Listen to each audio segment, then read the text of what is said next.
isla de Cebú, de las islas Filipinas, del poniente de su majestad, a 16 de mayo de 1565, el muy ilustre Miguel López de Legazpi dijo que por el día los españoles encontraron en esta isla de Cebú, en una de las casas de las más pobres moradas y humildes y pequeña y de poco aparato, donde encontró Juan de Camuz, natural de Bermeo, marinero de la nao capitana, halló en ella un niño Jesús. Y luego que lo hubo hallado, llevándola con las manos en una cajita para enseñarla, se topó con el maestre de campo Mateo de Saz, que se lo quitó, y llevó a mostrar a dicho señor general, el cual, con gran veneración y solemne procesión, lo mandó traer y poner en la iglesia que agora se tiene de prestado, y hizo voto y promesa, él y los religiosos de la orden del señor San Agustín, y los capitanes y otros oficiales del campo, que todos los años, tal día como fue hallada dicha imagen, se hiciese y celebrase una fiesta e invocación del nombre de Jesús. Relato de Fernando Riquel, basado en los relatos de los testigos presenciales del encuentro de la figura del niño Jesús que dejaron en Cebú en la expedición de Magallanes y Elcano 44 años antes de que lo encontrara la expedición de Legazpi y Urdaneta. Dicha expedición descubrió la ruta que serviría para establecer el retorno desde Asia hacia Europa a través del Pacífico y de América. Dicha ruta sería conocido más tarde como la ruta del Galeón de Manila. Bienvenidos al Nuevo Occidente. Aquí Ramón Vega para Big One Media, emitiendo desde Singapur. Una semana más viajaremos desde las majestuosas montañas de los Himalayas a los bulliciosos mercados de Tokio. Trataremos de difundir, como siempre, alta divulgación sobre Asia y alguna que otra investigación. Eso sí, al alcance de todos. La semana pasada habíamos hablado de algo que ustedes habían pedido y esta semana nos hemos adaptado a las exposiciones que tenemos aquí a día de hoy en Singapur. Hablaremos del Galeón de Manila, la nao de la China o el Galeón de Acapulco, que es lo mismo. Este puente entre Oriente y Occidente que estuvo siglos en manos de España y que hizo caer a la famosísima Ruta de la Seda. Y empezamos con polémica, que no es nada habitual para nosotros, pero ya que estamos en faena, pues vamos a tratar de solucionarlo. Durante los últimos meses me habían llegado por diferentes fuentes, tanto personas del mundo de la investigación, como de la divulgación, como gente interesada en el tema, como fundaciones, incluso asociaciones, que me han hecho diferentes consultas sobre una exposición que se está desarrollando a día de hoy en Singapur. Se trata de una exposición centrada en la figura del Galeón de Manila en el ACM, el Museo de las Civilizaciones Asiáticas. En este caso, el Museo de las Civilizaciones Asiáticas, que está dedicado a las bellas artes y a las antigüedades de manera panasiática, es decir, de todos los países de Asia, y con unas piezas impresionantes, no se pueden ustedes ni imaginar, pero bueno, dentro de poco las verán, pues había desarrollado esta idea. El problema me habían llegado a través de un artículo que publicó la UNAM, la Universidad Nacional Autónoma de México. En este artículo hacen referencia a que ellos habían participado de manera activa en la elaboración de diferentes materiales relacionados precisamente con esta exposición. Según el artículo que están viendo ustedes ahora mismo en sus pantallas, parece ser que no había ninguna mención a España, por lo tanto tenía que haber una crítica sobre todos estos elementos. ¿Cómo se iba a hablar del Galeón de Manila sin mencionar a España, por favor? Bueno, pues ante toda esta situación y antes de coordinar una queja formal, evidentemente, que era algo que la gente me solicitaba, yo ya lo ponía muy en duda, pero bueno, pues hemos decidido ir a la exposición. Si les parece bien, antes de decirles si hay que sacar las antorchas y las orcas y dedicarse a quejarse sobre este tema, pues les propongo lo siguiente, hacer una visita virtual a la exposición, deteniéndome las piezas que me resultan más interesantes. Les daré de vez en cuando algún toque de atención y alguna pista, pero espero que en un principio ustedes mismos puedan sacar sus propias conclusiones. Espero que les guste la experiencia y que, si quieren, pues podamos hacer más visitas virtuales, porque incluso este museo tiene algunas de las mejores piezas asiáticas del mundo, nada más y nada menos. Bien, aquí tienen ustedes al Museo de las Civilizaciones Asiáticas, por las siglas en inglés, ACM. Está en el pleno epicentro de Singapur y de hecho justo enfrente tiene un puente que une la mayoría de museos y museos importantes de Singapur, del gobierno de Singapur, y cruzando este corto puente al otro lado está la ciudad más comercial y con los edificios más avanzados de toda Singapur. Un contraste muy típico de la ubicación en la que estamos. El edificio ya es en sí mismo interesante. Es una casa que se construyó en 1827, es decir, 8 años desde que se hubiera refundado la ciudad de Singapur por Raffles, del cual hemos hablado, y cuya estatua está justo al lado, y que progresivamente fue ampliándose y cumpliendo otras funciones de carácter gubernamental. Sí que es cierto que a partir del 2003 es la sede de este museo y desde entonces se ha dedicado a ese panasianismo del que hemos hablado. Y aquí la primera la tenemos en la frente. Podemos ver que tenemos unos grandes paneles en los cuales se ve que se menciona la exposición y alrededor de todas las calles se pueden encontrar toda esta publicidad sobre el Galeón de Manila. Y por otro lado, aquí lo que tenemos es esta pista que habla de su subtítulo: De Asia a las Américas. Bien, una vez entramos, copando todo el fondo de la entrada del museo, nos encontramos pues un cartel anunciando la exposición y un inmenso galeón de Manila. Esta obra es de Máximo Curro Agudo Mangos. Es un excelente maquetista, de los mejores del mundo, y que puedo decir que he trabajado con él y estoy muy orgulloso de ello, puesto que hemos trabajado además en diferentes modelos de barcos de diferentes periodos y que la verdad es una auténtica maravilla trabajar con él. Pero no era lo que veníamos a hablar. La cuestión aquí es que estamos hablando de un modelo de 1734. Este modelo no tiene un nombre propio, sino que es un modelo basado en las transcripciones de diferentes documentos, que es en lo que trabajaría la UNAM, la Universidad Autónoma de México. Se trataría del único galeón de Manila construido en Filipinas, es decir, sería un galeón de Manila asiático. También hay que decir que en la cartela dicen que Curro es de Badajoz, cosa que es muy importante. No sé por qué lo han incluido, pero me parece un detalle maravilloso. La pieza tiene una movilidad impresionante, es un navío de 70 cañones que no destaca por la parte de transporte de piezas, sino que destaca precisamente por la parte bélica, como pueden ustedes observar. Y todos los turistas que pasan por allí y tienen una guía se dedican a contar los cañones. Que lo sepa usted, señor Curro. Aquí aparecen también un cartel con los colaboradores de la exposición. Aparecen las embajadas de México, Perú, Filipinas y España en Singapur, para que vean que hay bastante gente aquí implicada. Las empresas, evidentemente, muy de la vertiente económica y del comercio.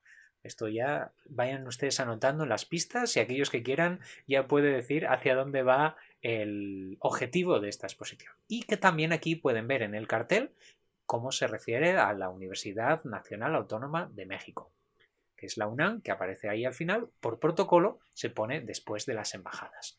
Y subimos las escaleras, una inmensa escalonada, donde nos encontramos primero un cartelón con un galeón, como no podía ser de otra manera, y también un inmenso árbol de la vida. Aquí empezamos a ver cosas extrañas. Evidentemente esto es una obra más actual en la cual han tratado de mezclar tanto los elementos mexicanos como los elementos filipinos. Donde se quieren centrar es en la familia y en el mestizaje, que son dos elementos que tienen en común tanto México como Filipinas. No obstante, si ustedes se paran a ver, verán que hay muchísimos materiales españoles y muchísimos materiales japoneses dentro del porcentaje de las imágenes que ustedes pueden ver ahí. A la izquierda del árbol se pueden encontrar pues la zona didáctica para los niños y también con una parte de biblioteca para aquellos que quieran consultar las piezas no directamente vinculadas con la exposición, pero sí con las culturas a las que se refiere la exposición. Y aquí pues vemos muchas obras centradas sobre todo en Filipinas y en México. Algunas piezas cubanas, algunas piezas peruanas, andinas, hay un poquito de todo. Y únicamente hay 2 libros dedicados a España, que serían los 2 dedicados a comida española con el título Tapas y platos españoles, para que se hagan una idea también del peso que tienen determinados elementos. Bien, comida, familia y mestizaje. Estos 3 puntos son completamente fundamentales y en Singapur, como hemos visto en programas anteriores, son elementos que atraen al público y los cohesionan.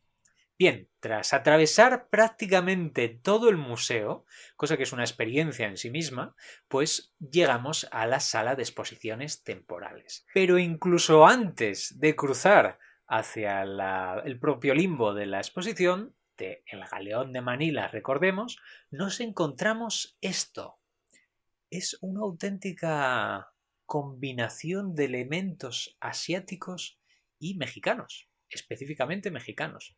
Mucha pieza de Filipinas, alguna cosa de Borneo y estos materiales tan variados desde México. Hay una colección de tazas de chocolate mesoamericanas. Hay 2 Quetzalcóatl que habíamos hablado en el programa de los dragones, de los Quetzalcóatl. Bueno, pues aquí los tienen ustedes. La serpiente emplumada azteca, una pieza es del siglo XV y otra es muchísimo más antigua. Pero la importancia de que esté aquí nuestro querido colega Quetzalcóatl es precisamente porque fue quien donó el chocolate a los mexicanos, a los mexicas. Bien, también hay una cabeza, que esta es muy grande, pesa varias toneladas, del templo de Teotihuacán, en torno a 600 después de Cristo, también una de las grandes figuras de Quetzalcóatl. De las piezas, de hecho, más famosas que se pueden encontrar y que se han traído desde México. Recordemos, esta inmensa pieza. Por arriba una pieza inmensa también de Sumatra, el frontal de un granero con gran cantidad de inscripciones y un desglose muy completo, y también una colección de oro filipino del siglo X. Cuidado con las piezas, algunas con figuras mitológicas de Garuda, con claras influencias indias.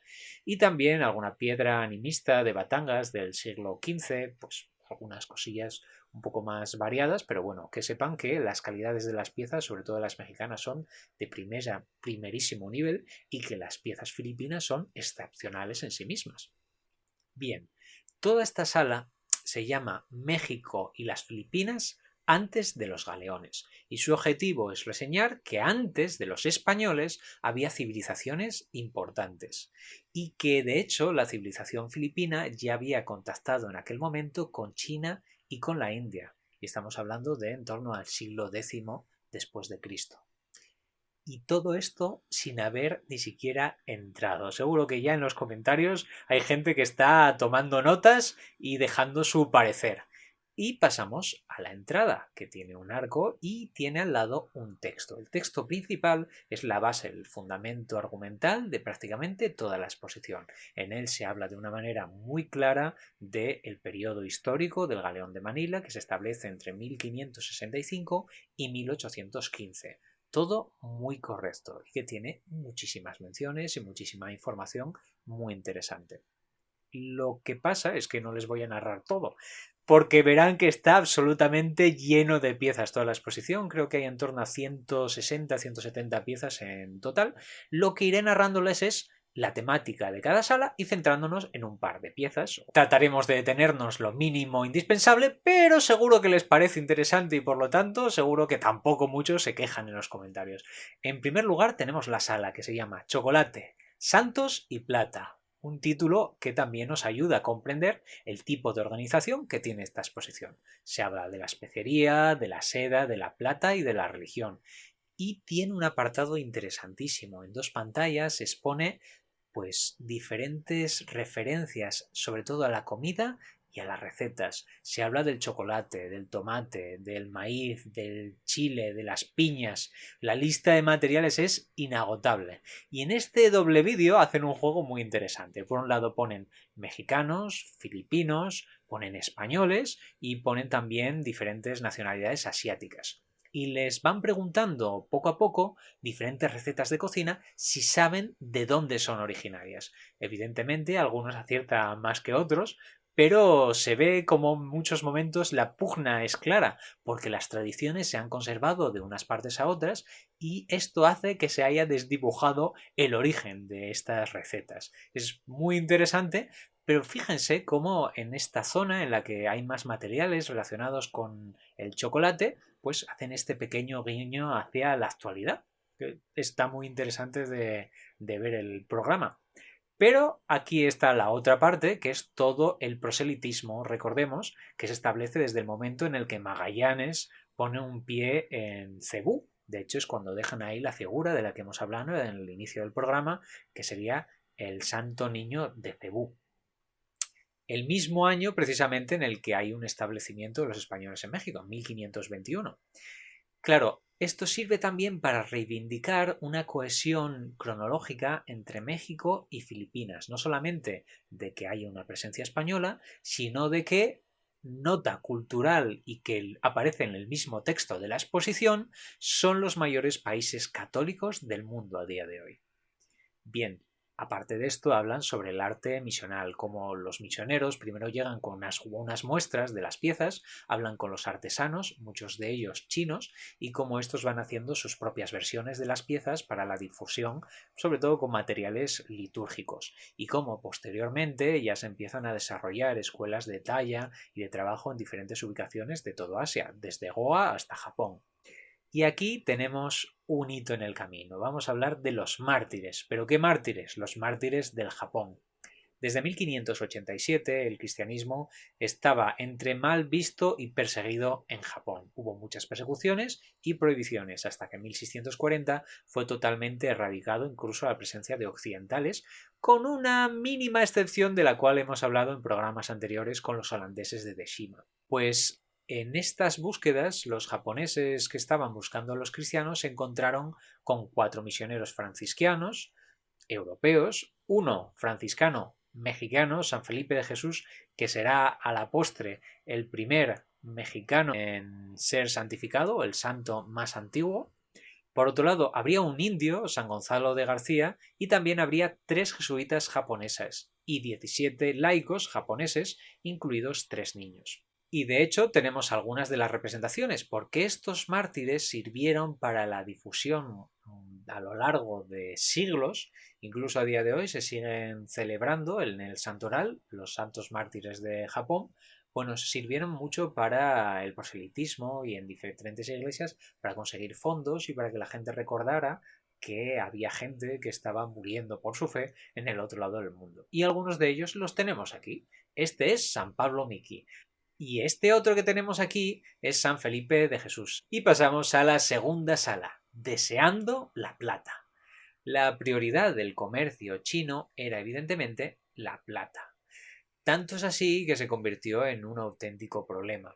Si bien es cierto que los chinos sí que estaban interesados por aquello que venía de Europa y aquello que venía de América. En el caso de América, sobre todo estaban interesados en diferentes producciones de índole agropecuario que pudieran ellos pues plantar o producir también dentro de China. Sin embargo, había un estricto control por parte del gobierno de China y en cualquier momento podía prohibir el comercio de algunos de estos materiales. Es decir, que el gobierno chino podía cerrar el grifo muy rápidamente a cualquier otro tipo de exportación.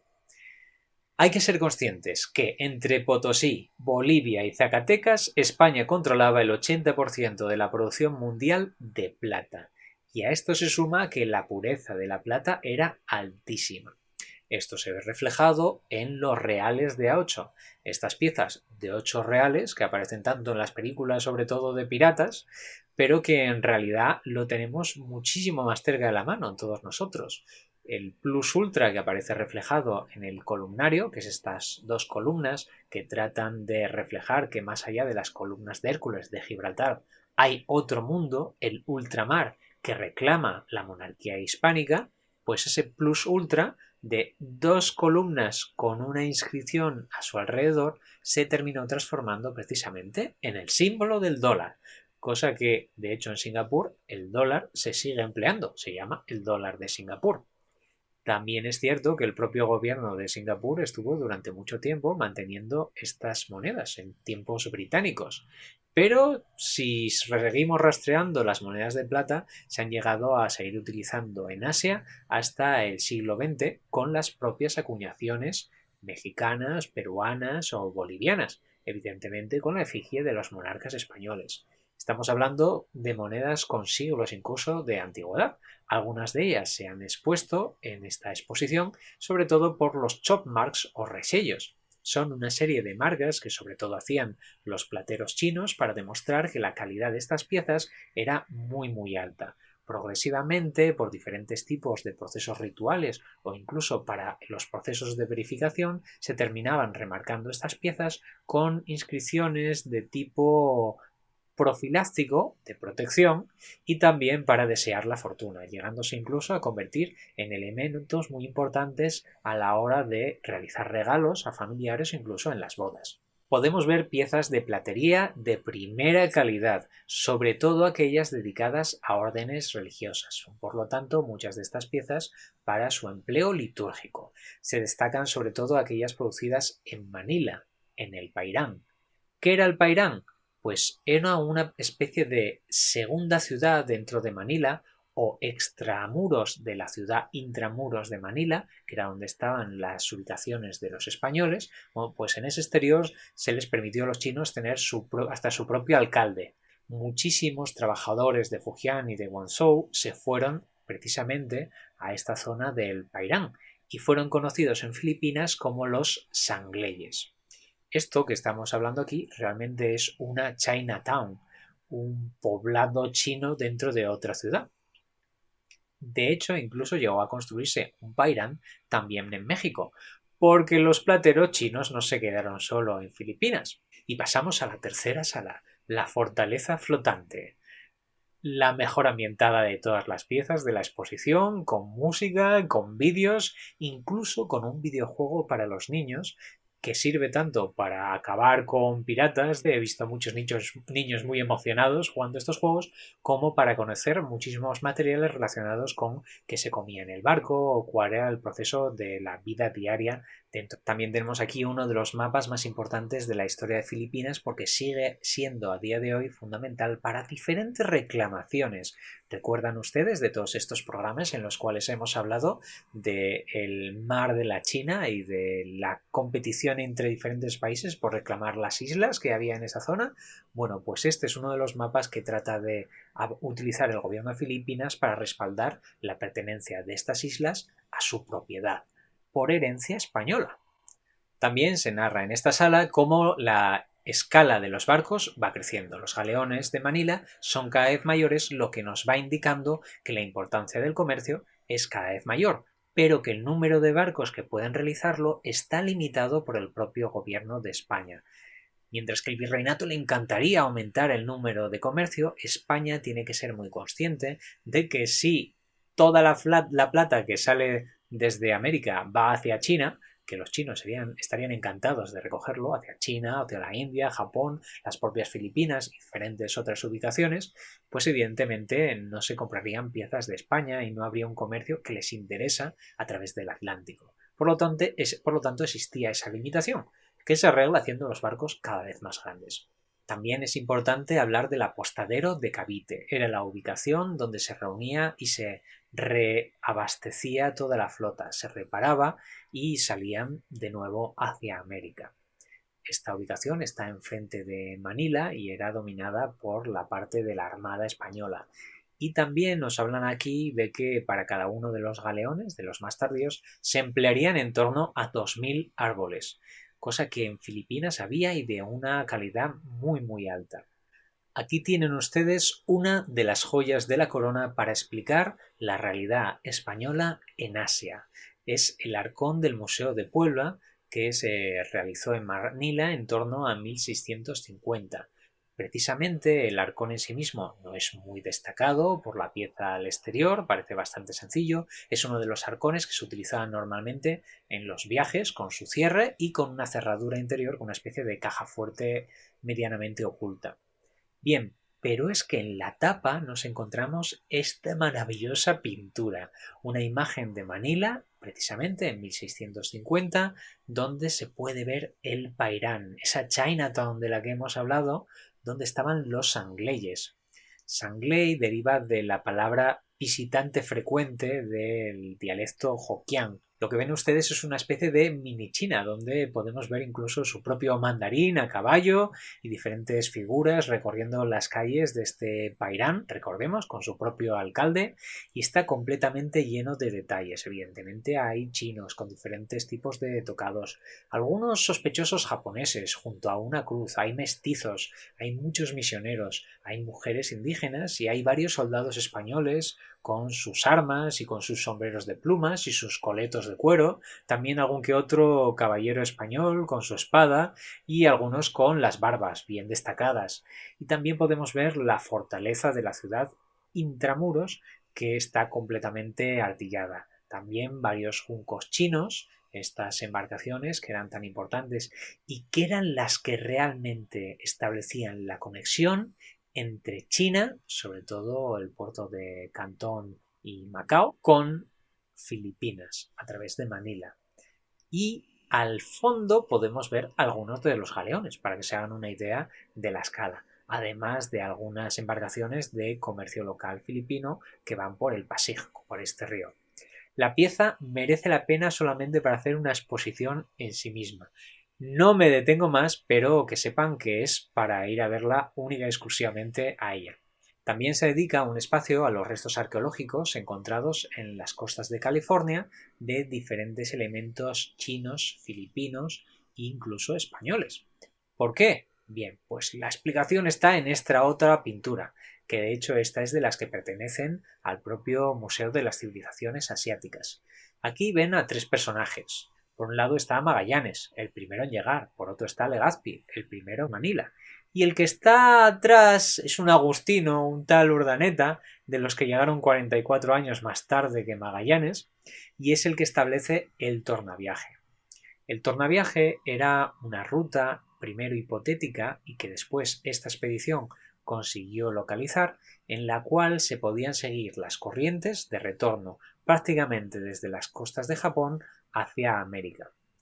El problema era que durante mucho tiempo no se había podido establecer esta ruta y evitaba tener que recorrer desde Singapur hacia el oeste, pues alrededor de toda la India y de todo África para llegar a Europa.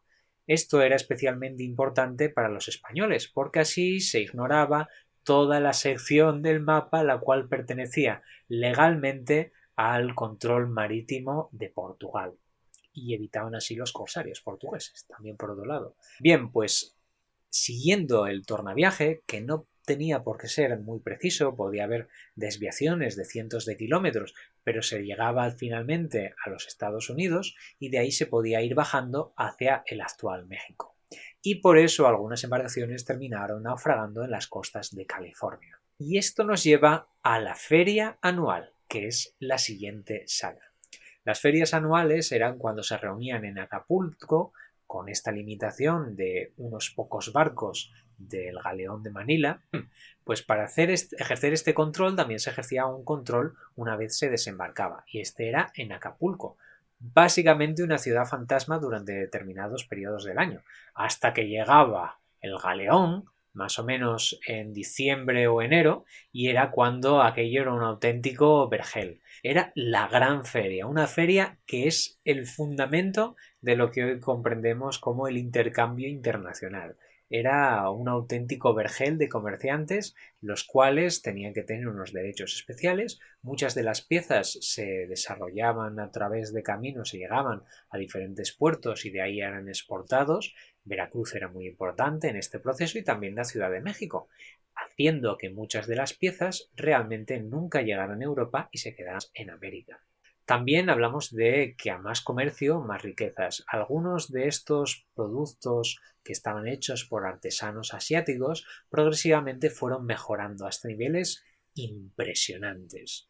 Algunos de ellos son marfiles, muchos de ellos con motivos religiosos. El Pairán producía algunos de ellos, y estas son las vírgenes, por ejemplo, con las formas de los colmillos de elefantes.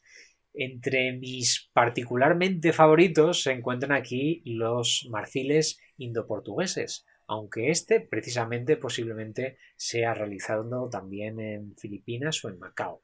Se trata de un niño Jesús navegante del siglo XVII que servía como protector a los navegantes.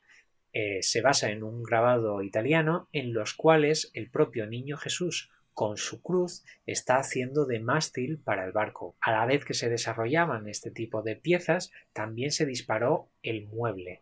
Hay infinidad de comercio del mueble porque además era un mueble de uso. Muchísimos muebles para la lectura, escribanías, diferentes tipos de cajas, algunas de ellas con incrustaciones de hueso y otras con madreperla, algunas con plata y otras con piezas más acordes con la economía local. Pero como vamos viendo siempre tienen unos diseños muy buenos. Algunas se pueden ver aquí con la heráldica mexicana del nopal, el águila y la serpiente, para que vean la trascendencia también de estas iconografías. Maderas de lujo. También la propia madera era muy importante, puesto que eran maderas diferentes a las que se podían encontrar en Occidente. También es muy importante ver la trascendencia que este comercio de piezas muebles llegó a fundamentar en diferentes escuelas y academias de la propia América. Desde prácticamente los actuales Estados Unidos hasta lo más al sur de la Argentina. Estas piezas llegaban en manos sobre todo de los criollos y de la gente pudiente y servían de inspiración o prácticamente para copiar a los trabajadores de diferentes tipos de encomiendas o de talleres dentro de toda América. Por lo tanto, ya no tenemos a los chinos como los que más copian a las piezas, sino que en este caso se están haciendo en sus propias versiones. Proceso que es muy interesante ya que no tienen los mismos materiales, como veremos. Uno de los elementos que más llegó a destacarse por la gran factura que tenían y el gran precio al que llegaban en el mercado eran los biombos japoneses, o byobu, que se siguen llamando así a día de hoy. Cuando llega a territorio nuevo hispano se vuelven absolutamente locos y empiezan a hacer una producción de estas piezas al máximo nivel. Una de estas piezas es este medio biombo de México, una vista de México de 1690, la cual desglosa poco a poco todas aquellas iglesias y monumentos que se pueden apreciar en esta inmensa obra de arte. Recordemos, copiando aquellas que estaban realizando los japoneses. Y hablando de japoneses, aquí tenemos una de las piezas también maravillosas de esta exposición que es digna de ir a hacerle una reverencia. Hasekura Tsunenaga, nacido en 1571 y fallecido en 1622, delegado japonés cristiano, en 1613 a ver al Papa de Roma y a Felipe III en la embajada Keicho para permitir que Japón comerciara con México. Esto en sí mismo, fuera de establecer una gran ruta que de nuevo haría un puente entre imperios y que sería el inicio de la globalización, posiblemente acabaría con el galeón de Manila y con aquel monopolio que tenía el gobierno hispánico que le estaba resultando tan interesante para mantener las guerras al otro lado del mundo. Si bien Hasekura Tsunenaga disfrutó muchísimo de la experiencia, como se puede ver aquí en este retrato que se le hizo en Roma en 1615, pues también le hicieron un retrato en el Palacio del Quirinal. Pasamos a la siguiente sala. Exportación de porcelana. Seguro que esto es mucho más familiar para muchos de ustedes y lo relacionarán con Asia, por motivos obvios. En principio se mandaban piezas a bulto. Todo lo que se podía se enviaba, porque el mercado no había establecido unos precios reales sobre este tipo de piezas. Cuando progresivamente se van viendo piezas mejores, pues este proceso va cambiando. Lo que resulta importante es destacar que se convirtieron en unas auténticas referencias en cuanto a lo que la burguesía y la nobleza podía tener en sus casas, materiales que llegan hasta el día de hoy en algunas de estas casas. Durante este proceso también se va perfilando el tipo de piezas que se solicitan, hasta que se llegó al máximo punto, al máximo exponente, cuando las familias nobiliarias hacen encargos con su propia heráldica. Incluso pueden ver algunas de estas representaciones heráldicas en la cabeza de los pescados. Bien, se puso tan de moda que también se imitó, sobre todo en México, en Talavera de Puebla, que era una de estas ubicaciones. Si bien es cierto que no se logró una porcelana propiamente dicha, puesto que no había caolín, no había un proceso minero que se pudiera desarrollar de manera paralela para la producción de la auténtica porcelana, proceso el cual era un secreto y no se descubriría hasta unos siglos después en Alemania, en Meissen. Esto también es una historia de espías maravillosa. Bueno, el caso es que hacían lo que podían. Fueron añadiendo motivos hispánicos, novohispanos, algunos incluso islámicos en estas cerámicas blancas y azules sobre todo, aunque posteriormente irían cambiando. Y pasamos al siguiente capítulo, superficies lustrosas, que la vincularemos con las piezas de más cuidado, que aparecerán hacia el final de esta sección. Si la plata y la porcelana y la madreperla eran de lujo, aquí ya pasamos a otro nivel. Hablamos de oro, laca y plumas, materiales muchísimos más caros y que son más difíciles de conservar de manera adecuada. La laca se extraía de los árboles y la más desarrollada era la japonesa, sobre todo la más apreciada. Se van dando durante el tiempo diferentes capas para darle este tono de brillo. Estamos hablando incluso de cientos de capas. Las piezas más destacadas son las que se conocen como piezas Namban, es decir, de bárbaros del sur, la gente de Filipinas, que eran las que pedía este tipo de piezas. Aunque en México se llegaron a copiar muchas de estas piezas. Si bien no tienen lacas tan importantes, tienen el pasto y otra serie de facturas que van desarrollando para tratar de imitarlos. Y en algunos casos con resultados extraordinarios. Esta es la Guadalupe de Agustín del Pino, realizada en torno a 1720, de madreperla con lacado en la superficie. Por lo tanto, genera una refracción, una estructura muy interesante de iluminación indirecta, la cual le da muchísima luz a estas piezas. Y saltamos a la cuarta sala, plata por seda. Queda muy claro cuál era el principal mercado de aquello que se llevaban desde Asia hacia América y después hacia España. En este proceso había muchas piezas del ámbito litúrgico, sobre todo porque son las que más se conservan, aunque evidentemente esto también influenció a la gente más pudiente que podía comprar los bordados o incluso aquellos que no tenían tanto dinero. Algunas de estas influencias serían precisamente por las piezas litúrgicas. Aquí tenemos una de las que más me gustan del mundo, una capa pluvial que está muy decorada en la parte trasera. Recordemos que no es hasta que el Concilio Vaticano II cuando se pueden dar la vuelta a los sacerdotes, puesto que lo importante estaba en el sagrario. Puesto que el sacerdote estaba mirando hacia el sagrario, pues la mayoría de los feligreses mirarían a la espalda del sacerdote y por esto se sobrecargaba. O sea que hay muchísimas colecciones eclesiales. Bien, pues aquí lo que pueden ver es la espalda de este sacerdote. Era el mejor lugar publicitario. Aquí se vincula con la corona, pero también con los leones de Fo, que son estas maravillosas piezas que ven a lo largo de los brazos y de toda la espalda. Pero si hay una pieza en la cual tenemos que hablar de textil y del galeón de Manila son los mantones de Manila. Aparecen además en la exposición con su caja, que era esencial para dejarla, muchas de ellas lacadas de muy buena calidad y que progresivamente se irían convirtiendo en muebles en sí mismos y en algunos casos incluso en mesas, mientras bajaba la calidad de este lacado. Algunas influencias de los propios textiles realizados en Cantón, que no en Manila, a pesar de que se conocen frecuentemente como mantones de Manila.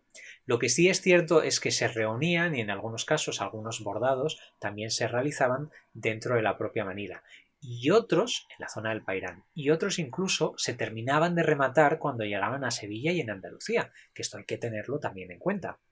Bien, si bien algunos son elementos netamente chinos, otros también tienen influencias indias, incluso se pueden especificar más, como parsis, cosa que normalmente no se tiene en cuenta. Bien, Y entre todas las referencias que se han podido establecer, en la exposición aparece una pieza que es muy importante. Esta es La mujer en mantón de Juan Luna. Este pintor filipino fue totalmente indispensable tanto para el desarrollo de la historia artística de Filipinas como para el propio proceso de independencia de Filipinas, quien fue realizando progresivamente piezas más reivindicativas.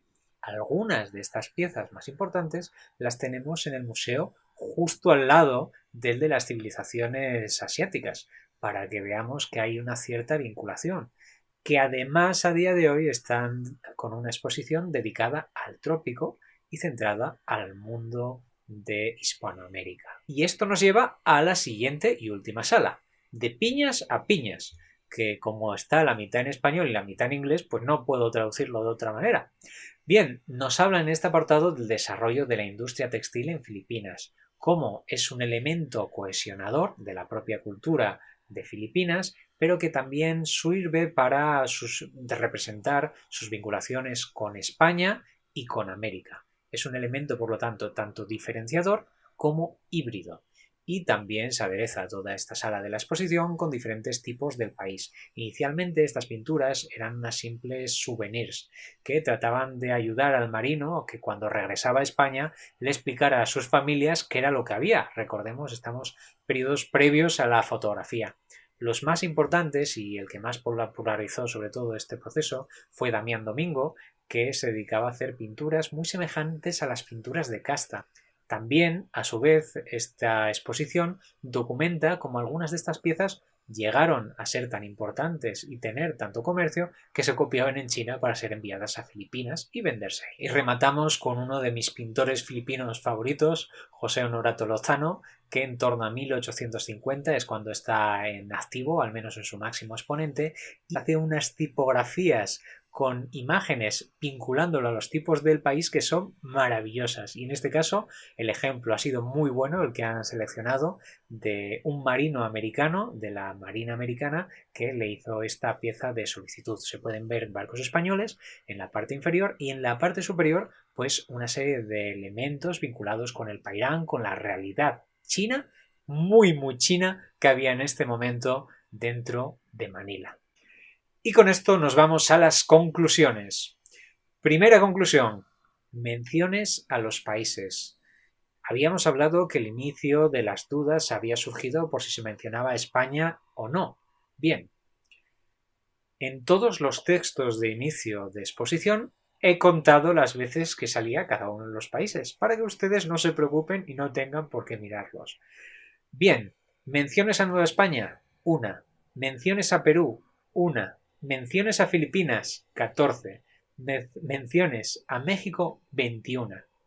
Y menciones a España, 37.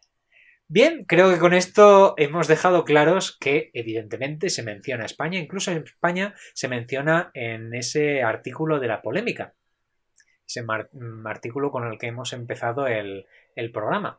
Pero es que la exposición no va de España y aún así, a pesar de que no haya piezas de España, se ven en la necesidad de mostrar clarísimamente la presencia española. El subtítulo de la exposición, recordemos, es De Asia a América. Y esto lo que hace es demostrar clarísimamente que el objetivo que se quiere respaldar con esta exposición es este vínculo, que no por ello se quiere denostar a España, sino que la exposición se ha hecho con este fin. El artículo, por cierto, de la UNAM trata de explicar de manera clara cómo se hace este tipo de investigaciones de una manera asequible. Para todos aquellos que quieran solucionar sus dudas, también pueden ver el artículo de la UNAM para ver si mantiene o no la palabra España, que aparece una vez dentro de este texto. Pero ahora ustedes han visto la exposición, se han podido formar su propia opinión. Seguiré con mis conclusiones, pero evidentemente no es una crítica que se le pueda hacer a la exposición, incluso que no se le puede hacer al propio artículo. El segundo punto a tener en cuenta es el mestizaje. Se quiere reivindicar el mestizaje dentro de la propia Singapur y cómo esto es un vínculo tanto con Filipinas como con México y esa cultura Peranakan. Incluso dentro del gobierno de Singapur hay varios museos dedicados a la cultura Peranakan. De hecho, uno de ellos tiene un apartado en el cual se reivindica en Filipinas a los mestizos como parte de esta cultura híbrida Peranakan. Tercer punto. La exposición está construida en torno a los objetos. Es un tipo de exposición que se hace primero pensando en los objetos en base a un discurso básico y luego se va construyendo una serie de narrativas a su alrededor. Por lo tanto, el objetivo se tiene primero, después se obtienen los objetos y después viene el discurso. Esto no es criticable en tanto en cuanto que tienen que seguir las instrucciones de aquellos que ponen el dinero. Y ponen muchísimo dinero. Por lo tanto, esta exposición es una herramienta. Y este es el otro punto que quería remarcar. Hay que ser consciente de que una de las capacidades de los países y de los mercados precisamente es mediante elementos culturales. Y este es uno de ellos. De hecho, cuando se termina esta exposición, se vuelve al piso de abajo, donde pueden ver algunas de las imágenes, y donde hay una auténtica panoplia de piezas asiáticas y americanas para reseñar el comercio durante siglos. La idea es, si llevamos comerciando durante siglos, ¿por qué no vamos a seguir comerciando ahora?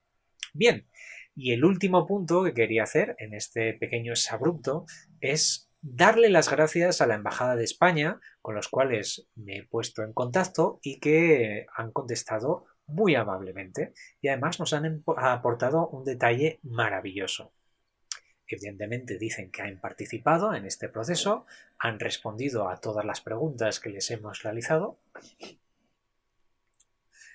En este punto tenemos que agradecer también todos nosotros, ustedes incluidos, la respuesta a nuestras preguntas por parte de la Embajada de España en Singapur. Han sido muy rápidos en contestar y han respondido clarísimamente a las pesquisas por mi parte.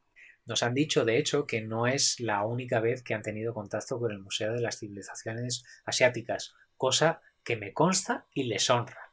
También han apoyado a esta exposición de manera institucional, también con la difusión, pero el apartado que más me interesaba y que es fundamental, pusieron a los conservadores de esta exposición, a la dirección de la exposición, en contacto con especialistas de museos españoles, especialistas a nivel mundial.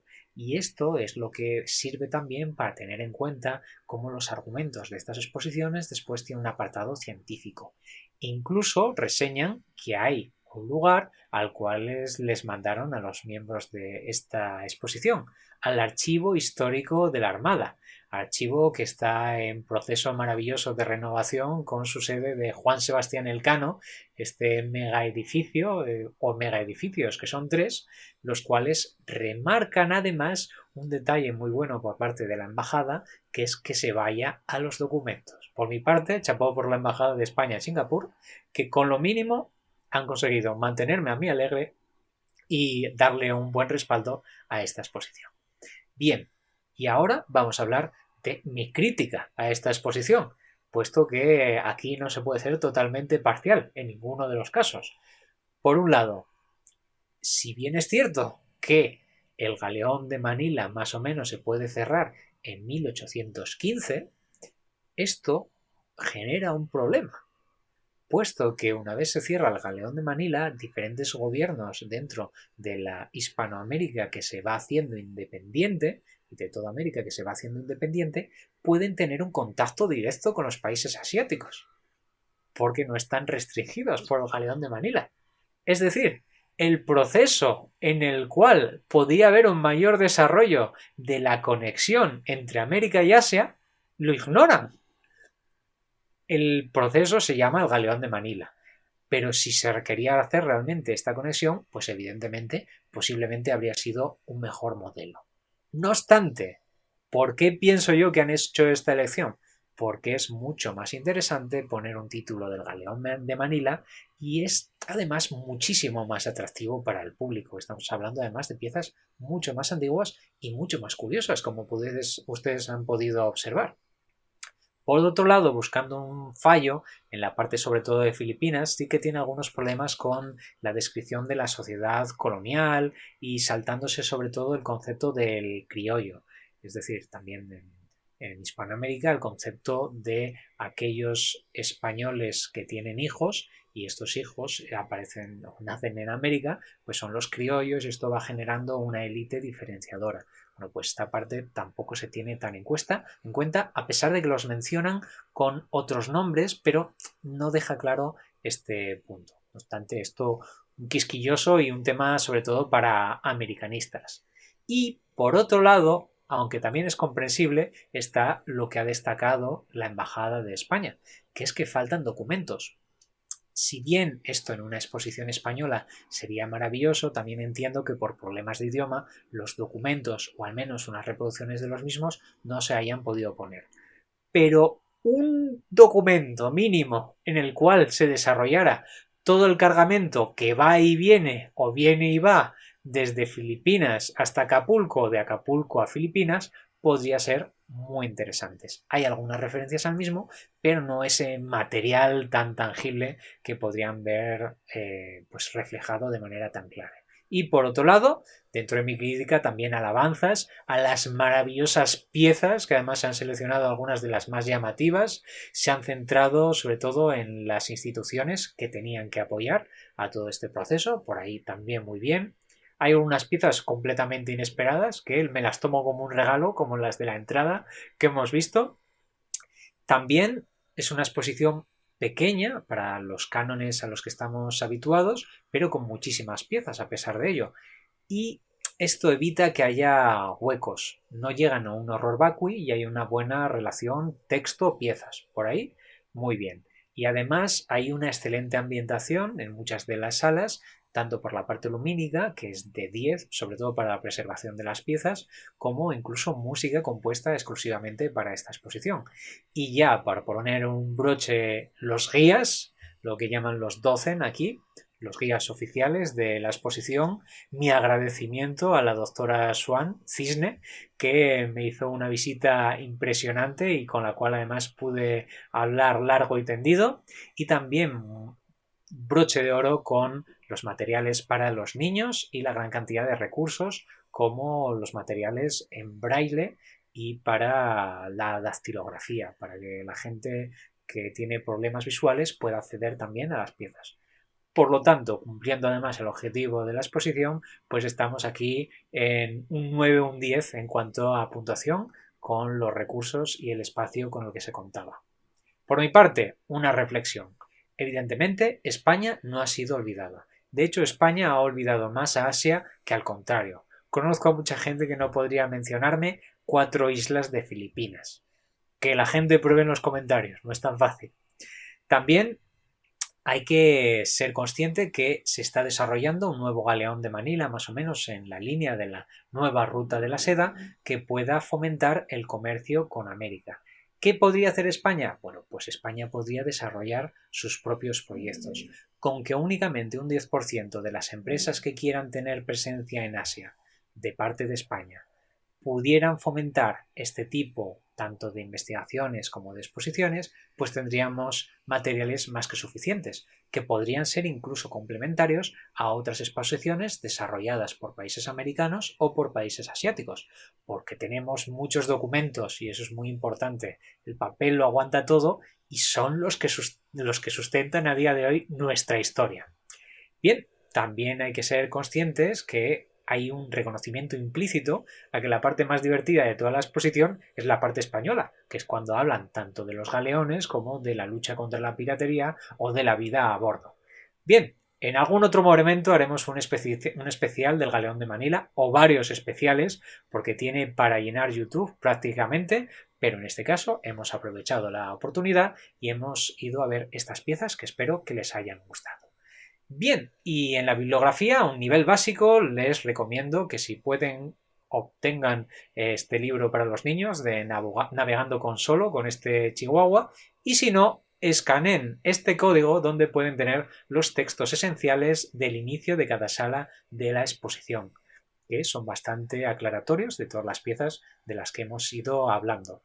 A nivel de artículos, les recomiendo, por supuesto, el catálogo de la propia exposición. Y en torno a las fuentes, voy a seguir con aquello que ha dicho la Embajada de España en Singapur y vayan ustedes al archivo histórico de la Armada, que tienen muchos documentos actualmente dentro de la página de la Armada, dentro del Ministerio de Defensa, donde los pueden consultar y están incluso escaneados. Espero que hayan disfrutado tanto como yo con este fascinante viaje por la cultura asiática tan especial en este programa. Recuerden dejar en los comentarios sus preguntas y sugerencias, ya que su apoyo es fundamental para que este canal siga creciendo y siga adelante. Y a partir de ahora, si ustedes pueden, también pueden avisar de cuáles son las partes favoritas en el programa, lo que me ayudará a mí a seguir dirigiendo y mejorando a lo largo del tiempo los siguientes programas. No se olviden de dar sus likes y a darle likes a los comentarios del resto de personas. Y si ustedes quieren, pues para dedicarle más presión a Asia y que hagan más exposiciones en un futuro vinculando a España con Asia, pues les recomiendo que se vayan al Museo de las Civilizaciones Asiáticas y le echen un vistazo. Simplemente con que les multipliquen por 10 el número de españoles que pasen por la zona, seguro que lo tienen en cuenta.